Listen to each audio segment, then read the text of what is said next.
Every day at lunch, the tall man in the dirty work shirt walks into the steam table buffet, all-you-can-eat restaurant at the bowling alley, drops a quarter in the jukebox, hits the button with the number, then the button with the letter, grabs a beer from the bar, sits down at his table, alone, and listens.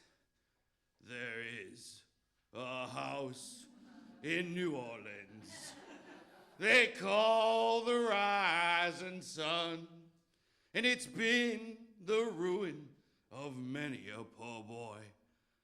And God, I know I'm one. Then he gets up from his table, gets out another quarter, walks back to the jukebox, hits the number, then the letter, and does it all over again. And again. And again, oh mother, tell your children not to do what I have done. Spend your lives in sin and misery in the house of the rising sun. The fucking animals. Over and over again, house of the rising sun, 3 or 4 times a day, every day, that fucking organ solo. What the fuck is going on, man? Why so sad, huh? Why the long face, Mr. Ed? Well, this crosses my selfish 16-year-old mind. Fairly often, in June of 1986, at my summer job, at the Cloverleaf Lanes, the ye olde Irish bowling alley, just a few miles up I-95 from my house in North Miami. I come this close to sitting down at his table and asking him, you want to know real sadness, Mr. Rising Sun? Just guess which Cloverleaf Lanes busboy dreamed all junior year about going to a super cool 6-week summer high school acting thing in Chicago, but instead got a shitty letter in the mail, politely saying no, and that he's the alternate. And now, all summer long, that same Cloverleaf Lanes busboy gets to clean endless piles of smelly plates of half-eaten mashed potatoes and gravy at an all-you-can-eat Irish bowling alley buffet restaurant just off I-95 for the first half of his workday, then teaches 6-year-olds how to bowl for the second half. All while you won't stop playing House of the Rising Sun on the jukebox. Which busboy, huh? One guess, Mr. Rising Sun. One guess. Then, same as every day, Mr. Rising Sun pays his tab and leaves without me ever asking him why he's so sad and without me ever telling him why I am too.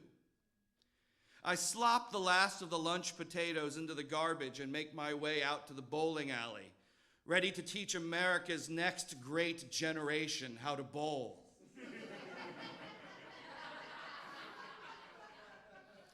I've never taught anything to anybody before, ever. But besides, how hard can it possibly be to teach 26-year-old kids how to bowl? So far, 3 weeks, smooth bowling. And all I do is bend down for 1 second to help one little bowler girl tie her adorable little bowler girl shoelaces. I turn my back for 1 minute. And when I turn back around, one 6-year-old boy is holding a 7-pound bowling ball over his own head, with a huge smile on his stupid little face that says, I'm gonna do it.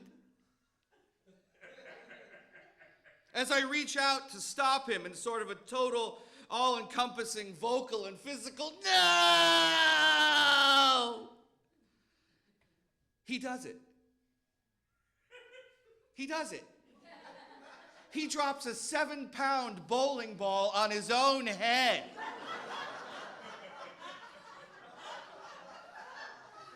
And he's out.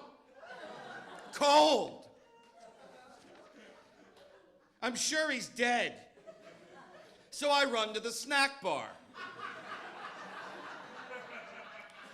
and grab as many bags of crushed ice that I can carry, just in case we can save him. Because I decide right at that moment, no stupid 6-year-old kid at my bowling alley summer job is gonna die on my watch. About a minute later, when the little boy comes to, he opens his eyes, suddenly realizes he's the kid who just dropped a 7-pound bowling ball on his own head, and screams bloody fucking murder till his mom comes to pick him up and take him home. Now later that afternoon, driving home from the Cloverleaf Lanes in my 1971 Mercury Comet that used to belong to my Uncle John, the trumpet player, driving home from the abbreviated bowling clinic that almost ended in child murder, or negligent homicide, or manslaughter, or kid slaughter, or at the very least, an unflattering photo of me in the Miami Herald. Driving home, I'm starting to think a career in bowling, or bowling education, or any education, for that matter, may not be in the cards for me. That evening, in the middle of dinner with my mom, the phone rings. I'm sure it's the bowling police. My mother answers, listens for a moment, holds the phone out in my direction and says dispassionately, with a suspicious look in her eyes, "It's for you. It's that acting program in Evanston, Illinois."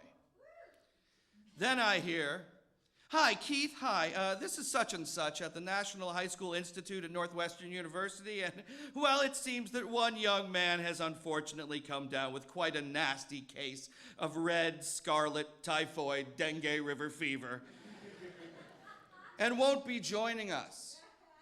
And since you're the alternate, if you'd still like to come to the acting program, we'd love to have you for the summer. Feel free to take an hour or so to decide and call us back, okay?" Okay. I hang up and sit back down to dinner with Mom. We barely look at each other, and we don't say a word. We both know it's going to cost my parents a little chunk of money to send me, and I'm scared.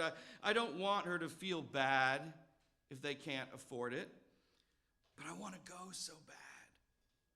I don't know what's going to happen, but I do know I want something to happen, something to save me from a summer of mashed potatoes, bowling, and murder. I take an introspective ride on my bike around the block a few times to clear my even more garbled than usual adolescent brain. When I walk back in the house, my mom's still at the dinner table. She pauses for a moment, turns to me and says, "Okay, you can go spend the summer in Chicago, if you still want." I clear these dirty dishes quicker than I ever did the ones at the bowling alley. Say the biggest "thanks, Mom" either of us can ever recall, then call them back and tell them I'll be there. And something really happened. And I get to have that summer. The summer on Lake Michigan.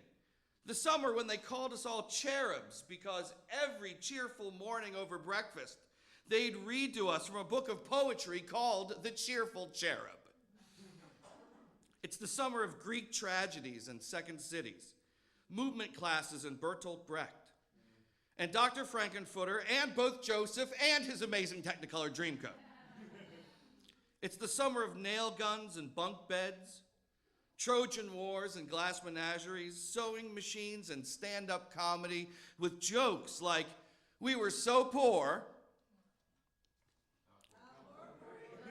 Love awesome. At Christmas time, we'd all gather round to decorate the branch. It's the summer when 11 years of Catholic school are almost completely undone in less than 45 minutes. By a tiny little one-act play by David Mamet called Sister Mary Ignatius Explains It All for You, starring my acting teacher that summer, Laura Innes, who would eventually go on to save countless fictional lives, despite her pronounced fictional limp on television's hit medical drama ER. It's the summer I get hit with a Tupperware bowl. Then a can of peas hits my foot, right before I get hit with a golf ball. During a production of True West with Gary Sinise at the Steppenwolf Theater. And I know at that exact moment, I know what I want to be. It's the summer I fall in love, and I fall hard. For one perfect summer that almost wasn't, it's everything I thought being an actor was always going to be, all the time.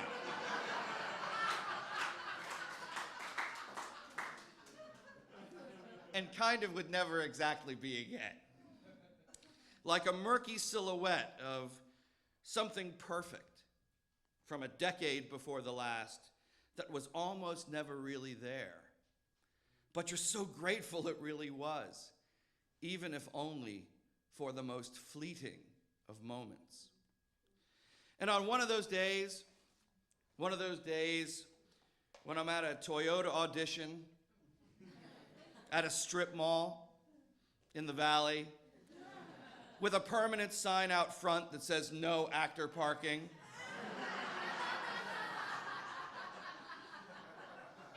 with fake buckles on my shoes, a vaguely Ben Franklin-looking costume shop powdered wig on my head, naked from the waist up. It's one of those days when I retreat to an Irish bowling alley, somewhere deep inside my mind, walk over to the jukebox, push the number, then the letter, grab a beer at the bar, sit down at a table alone, and listen.